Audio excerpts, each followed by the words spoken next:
नमस्कार सगळ्यांना. Flavour and fusion किचनमध्ये सगळ्यांचे स्वागत आहे. आज आपण एक छान असा गोड पदार्थ बनवणार आहोत. अगदी घरच्या घरी तुम्ही नक्की बनवू शकाल असा हा पदार्थ आहे. कोकोनट मैसूर पाक बनवणार आहोत आपण. अगदी कमी साहित्यामध्ये आपण हा कोकोनट मैसूर पाक बनवणार आहोत. चला आपण त्याचं साहित्य जाणून घेऊया. ह्यासाठी आपल्याला कोकोनट बुरा लागणार आहे, नारळाचा बुरा लागणार आहे, म्हणजे कोकोनट पावडर लागणार आहे, साखर लागणार आहे, मिल्क पावडर लागणार आहे, घी लागणार आहे आणि अर्धी वाटी आपल्याला पाणी लागणार आहे. आता आपण गॅसवरती पॅन ठेवलेला आहे. आता याच्यामध्ये एक वाटी आपण जी साखर घेतली 200 ग्रॅम ती घालणार आहे. त्यानंतर एक वाटीला आपण अर्धी वाटी पाणी घालायचं आहे याच्यामध्ये आणि याचा छान असा एक तारी पाक बनवून घ्यायचा आहे आपण. हे बघा, असा आपला पाक आता तयार होत आहे.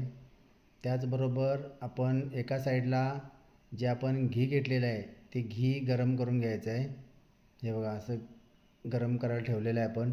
ह्या दोन्ही ज्या क्रिया आहेत त्या एका वेळेलाच करायच्या आहेत आपल्याला.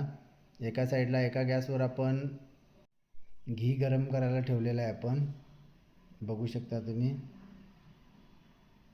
एका साईडला आपण घी गरम करून घ्यायचा आणि एका साईडला आपण जो पाक बनवायचा आहे एक तारी तो बनवून घ्यायचा आहे.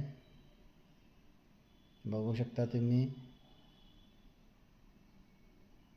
पाक आपला तयार होत आहे. आपण जास्त कडक पण करायचं नाही पाक, एक तारी पाक बनवायचा आहे. आणि एका साईडला आपण घी गरम करायला ठेवलेलं आहे, घी पण गरम होत आहे. आपण तो एक वेळ चेक करायचा आहे. हे बघा, आपली एक तार अशी तयार झालेली आहे पाकाची. आता आपण जो कोकोनटचा बुरा आहे आणि मिल्क पावडर आहे हे एकत्र मिक्स करून घ्यायचे आहे. व्यवस्थित अशी आपण मिक्स करून घ्यायचे आहे. आता आपण आपला जो पाक तयार झालेला आहे त्या पाकामध्ये जो कोकोनट आणि मिल्क पावडर आपण मिक्स करून घेतलेली आहे ती यामध्ये आपण ॲड करणार आहोत. व्यवस्थित असं आपण मिक्स करून घ्यायचं आहे. जो आपला पाक बनवलेला होता त्यामध्ये छान व्यवस्थित आपण मिक्स करून घेतलेलं आहे. आता यामध्ये आपण घी गरम करून घेतलेलं आहे, जे तूप गरम केलेलं आहे ते तूप जसं जसं त्यामध्ये लागेल तसं आपण घालणार आहोत. बघू शकता तुम्ही, पळीच्या सहाय्याने असं व्यवस्थित एक एक चम्मच आपण घालायचं आहे आणि ते व्यवस्थित मिक्स करायचं आहे. छान असं एकजीव करून घ्यायचं आहे आपण ते मिक्स करून. बघू शकता तुम्ही, असं छान असा कलर आलेला आहे याला.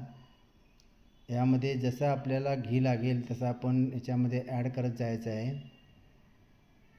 असा छान असा गोल्डन ब्राऊन कलर आलेला आहे आपल्या मैसूर पाकला.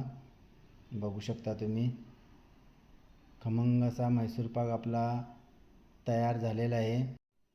आता तो आपण एका सिल्वर कंटेनरमध्ये किंवा ॲल्युमिनियमचा आपण जे केकचा मोल्ड असतो त्यामध्ये असं गरम गरम काढून घ्यायचं आहे. असं छान असं काढून घ्यायचं आहे याच्यामध्ये. असा काढून घेतल्यानंतर वरून छान असा फ्लॅट करून घ्यायचा आहे आपण, बघू शकता तुम्ही.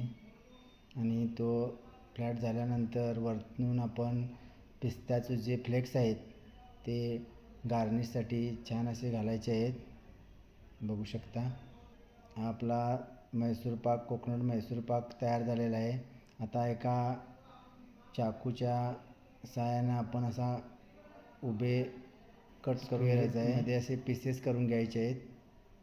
बघू शकता तुम्ही, जोपर्यंत आपला मैसूर पाक गरम आहे तोपर्यंतच आपण ते छान असे कट करून घ्यायचे आहेत. अशा प्रकारे आपला मैसूर पाक तयार झालेला आहे. असे आपण पीसेस करून घेतले आहेत मैसूर पाकचे.